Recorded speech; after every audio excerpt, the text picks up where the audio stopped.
Eto, quick video lang ng binili naming Midea DC600.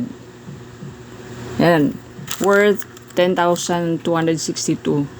In order namin to online sa Western Appliances. So kung makikita nyo, yan yung ilalim. Nung tiningnan ko yung manual, wala yung basic, yung procedure. But yun na nga, ayan, madali naman siyang ikabit para hindi siya papasukin ng mga siguro daga, ganun. So, may cover siya sa ilalim. May nakalagay naman na down, up. So, madali yung may kakabit. Ayan, 4 na screw. Ayan na yung nalagay na yung screw. Tapos yung hose niya, pwede yan sa left, pwede sa right.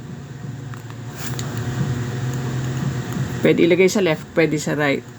Ayan na, ito na yung natin, washing machine. So, tinanong ko si mother kung tatanggalin yung plastic. Sabi niya, keep the plastics. Okay, ayun. Andyan lang yung plastic. Ayan na yung loob. Ayan, may lagayan daw ng sabon. Doon, yung malaki sa left. Etong maliliit sa banda dito, lagayan daw ng fabric conditioner. So, ayan na.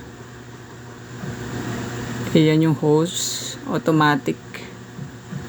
Etong Midea na to. So, bago ko umorder nito, may kinonsider kaming brand na dapat bibilin, na sinadjust sa akin na nanay ko kasi yun yung ginagamit ngayon ng kapatid ko.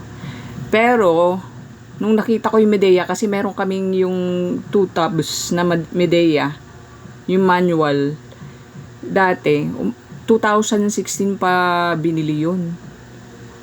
O parang last year lang talaga nasira. So yun nga, so nung nakita ko yung Midea, mas gusto ko yung Midea ang order na, ginusto ko ng orderin kasi yun nga, tested na matibay.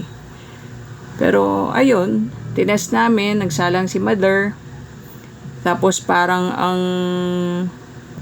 ang complaint lang niya is hindi daw masyadong mabango yung sa fabric conditioner nga. At saka nung tinest niya, sabi niya parang nung nilagay niya yung fabric conditioner, may leak, nag-leak sa baba. So, ayun.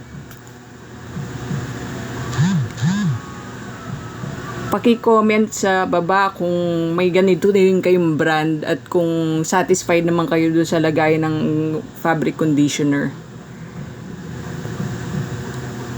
Baka si mother lang ang may